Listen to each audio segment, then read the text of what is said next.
Welcome, ladies and gentlemen. Mines and Money London, third day, and we have now here with us Lithium and Waldo Perez, who is the CEO of the company, who wants to give us an update because it's almost 2 years ago that we talked, Waldo. That's way too long. Absolutely. Here we meet again. Thank you very much. Yeah, great to have you here. You have a very interesting project in Argentina. Maybe you remind our viewers shortly about the company, where you're set up.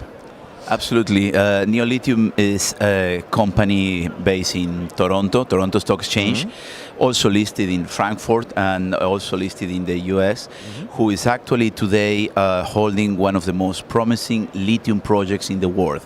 It's actually the second highest grade project in the world, the lowest in impurities, and the fifth biggest lithium brine project in the world. So it's a very significant discovery. Wow, fantastic. What status is now the company? I think you have done, of course, the PEA stuff already. You have already some permits. So maybe you can elaborate a little bit what is going on. And I think you moved to Prefeasibility now, right? Exactly. We recently announced that we are going to complete a Prefeasibility in the next quarter. So we are very close to finish that Prefeasibility. Most of the engineering work is done. The reason why we wanted to complete the Prefeasibility now is because we recently announced an increase in the resource by 220%. Wow. So such an increase in resource obviously will have an impact in the mine life, in the size of the project that now can be bigger. And we also had announced several very important progress done at the process level.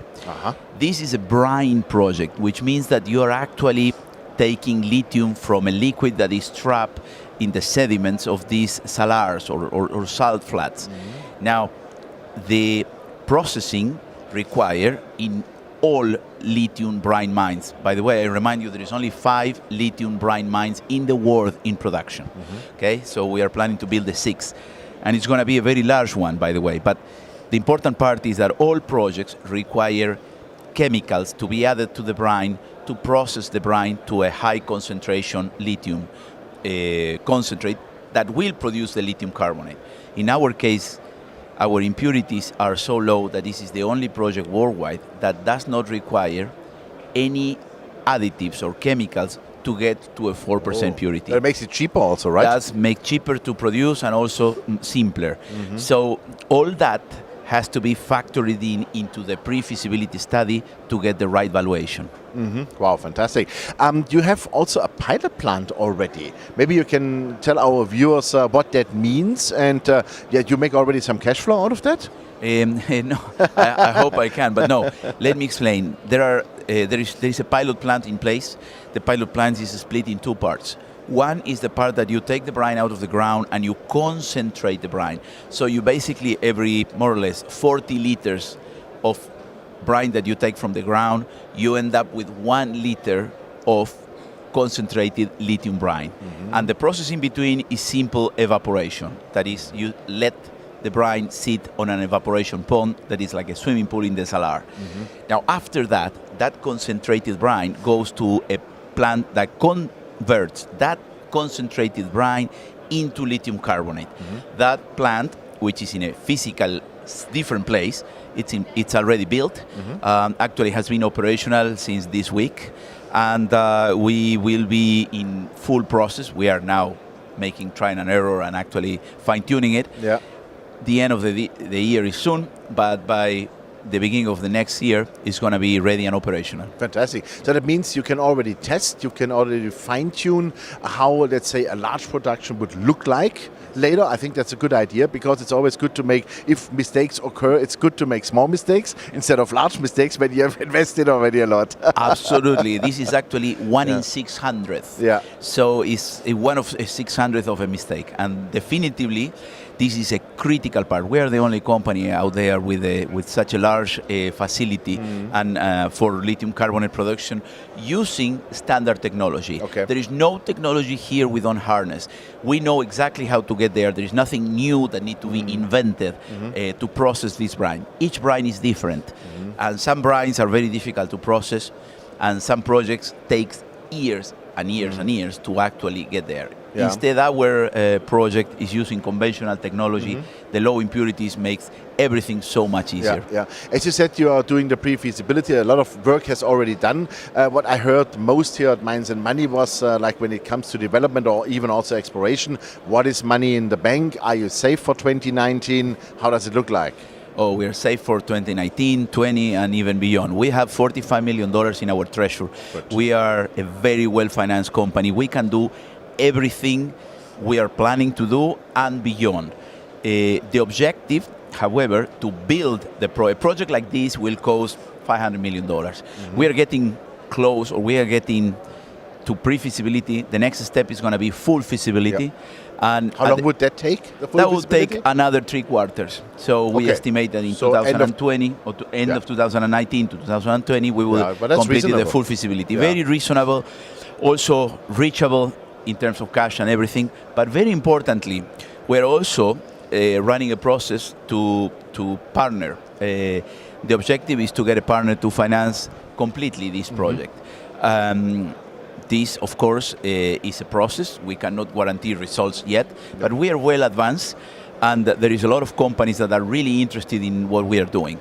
Therefore, I am putting my bets on something that will come up soon.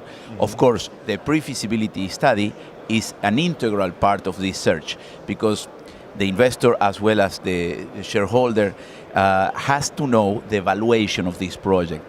And the PEA we did in 2017 is totally outdated.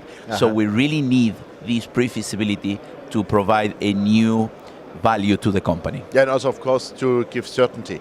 Absolutely, that's a source of certainty, yes. Fantastic. I've just attended, before we started the interview, the presentation from Jessica Funk from Pala Investments, from Zug.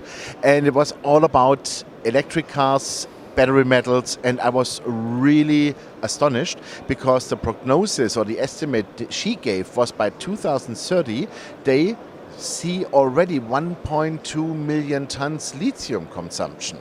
This is the highest value I have seen so far. I was already between 800,000 tons and 1 million. Now 1.2 million. So that looks like that. Let's put it that way, the price backset in cobalt in lithium is maybe temporarily, because now from 2019 onwards, electric vehicle mobility and the sales are really start to kick in. So how much lithium, or let's say lithium end product for batteries, would you like to produce then in the future?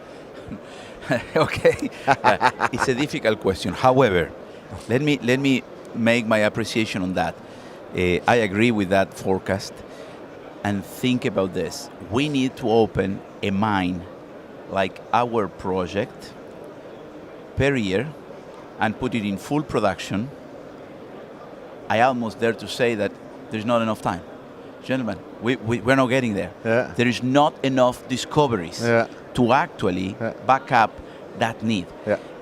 So there is a lot of work to do. There is a lot of financing and mine construction to do. It's a very thriving business. I do understand the difficulties of predicting what it is called the penetration rate. But think about something, okay? Everybody has what is called now a smartphone. But I ask you, how long took the historical phone to die? How fast we move from the old phones to the smartphones? I think it was a year, maybe 2. And everybody literally threw away everything. So that is going to happen when buying an electric car is cheaper, better, and costs less to maintain than a gas car. Literally, nobody will want a diesel or a gasoline engine. And that day, be prepared, because I can assure you there's no enough lithium discoveries. So that's in favor for you guys. Absolutely. Because the price would restart to rise. You will go in production when? Probably 2021, 2022? Yes. And something important, the price fall was only in China. And it's an oversupply that is temporarily speculative related, and China very frequently intervenes the market in different ways. But if you go to buy lithium carbonate in Chile or in Argentina, the price never went down, went up. So what came down are actually spot price in China. That, by the way, we never used them because it got in China to $25,000 a ton. Now it's back in 14 in China. But in Chile, it was 11,000 and it went down up to 14,000, 15,000, the same in Argentina, and it's the same price now. So the price didn't went down where the producers are. It went down only spot price in China. I see. Perfect. Yeah, thank you very much. Merry Christmas, Waldo. Thank you very much. Really all the best for your pre-feasibility. We want to see good results then in the first quarter. Excellent. And I mean, you have the money to do it. So let's go for it because this world market needs your lithium. Absolutely. Thank you very much. Thank you very much. Thank you. Yeah, ladies and gentlemen, it was Waldo Perez, the CEO of Lithium. And you heard it, the company is full on track. Pre-feasibility is going on. A lot of work has been done already. Company has $45 million in the bank, so they are financed for the next 2 years easily. Also for the feasibility study, I would call it. And to be honest, like $500 million for the project is also makeable because I could imagine that already the battery makers and some large car makers are really behind that company because they need the lithium. 2022 is probably a good date for the start of the production. And I would say check out the company. Thanks for watching us. Merry Christmas. Bye-bye from London.